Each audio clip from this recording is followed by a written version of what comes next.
وہ عورت بہت خوش نصیب ہے کہ اس کی غیر موجودگی میں اس کا شوہر اس کے لیے بے چین ہو۔ جو انسان اچھا ہو اور ایک دوسرے کو سمجھنے والا ہو، وہ کبھی ایک دوسرے کے جذبات سے نہیں کھیلتے۔ میاں بیوی کا رشتہ کبھی مقابلے کا نہیں بلکہ محبت کا ہوتا ہے۔ اگر یہ مقابلے ہونا شروع ہو جائیں تو یہ رشتہ خاک میں مل جاتا ہے۔ شوہر اپنی بیوی کی تعریف کم اور اس کا احساس زیادہ کرے کہ احساس بھی بیوی کے لیے کسی نعمت سے کم نہیں ہوتا۔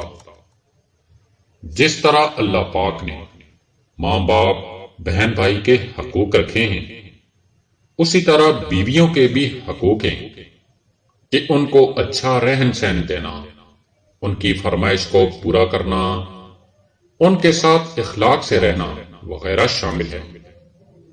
اور جو بھی انسان اپنی بیوی کے حق ادا نہ کرے اور ان کو پورا کرنے میں نااہلی کا مظاہرہ کرے اور بلا وجہ اس کو رلائے اور یہی دھمکی دیتا رہے کہ میں تمہیں آزاد کر دوں گا، تو اللہ پاک فرشتوں کو یہی حکم دیتا ہے کہ جاؤ اس کے گھر، کہ اس نے اپنی بیوی کی قدر نہیں کی، اس کے گھر سے برکت کو اٹھا لاؤ، اس کو تنگ دستی میں مبتلا کر دو۔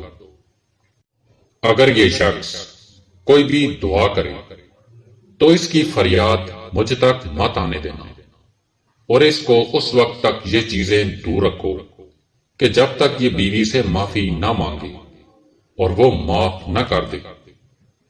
یہ جب تک اس کے حقوق ادا کرنے کی پوری کوشش نہ کرے، اس کی کوئی فریاد مت سنو۔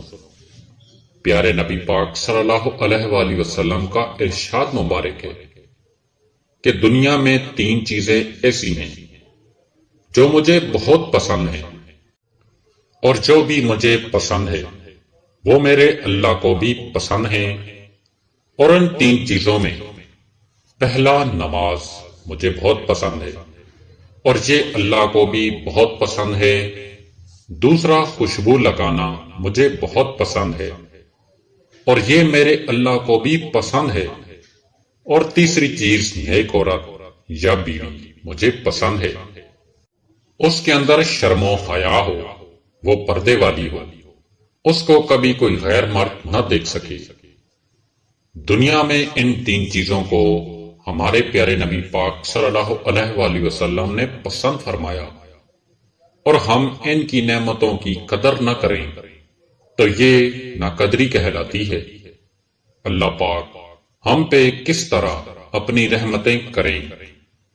آپ کو چاہیے کہ جہاں تک ہو سکے اپنی بیوی کا حق ادا کریں، کبھی اس پہ بلا وجہ دباؤ مت ڈالیں کہ ایک وہی تو ہوتی ہے جو تمہارے پورے گھر کو سنبھال کر رکھتی ہے، کبھی کسی کام میں کام چوری نہیں کرتی، ہر کام دل سے کرتی ہے، یہاں تک کہ گھر کو صاف رکھنا، بچوں کا خیال رکھنا، کھانا بنانا، سب کچھ وہ اکیلے کرتی ہے، اور تمہارے کپڑے تک دھو کر استری کر دیتی ہے۔ اگر یہی کام تمہیں باہر کسی سے کروانا پڑ جائے تو ایک کام کے ہزاروں پیسے لیتے ہیں، اور وہ بیوی سب کام اپنی خوشی سے کرتی ہے، کبھی گلہ تک نہیں کرتی۔ اس لیے ہمیشہ اس کی قدر کریں، اس کی بھی سنیں، اس کا بھی خیال رکھیں، اس کا بھی حق ادا کریں، اس کی بھی مانیں۔ پھر دیکھیں آپ کا گھر دنیا میں ہی جنت بن جائے گا۔ آپ کے گھر اللہ ایسی برکتیں اور رحمتیں نازل ہوں گی کہ آپ ساری زندگی اپنے اللہ کا شکر ادا کرنے میں گزار دو تو بھی کم ہے۔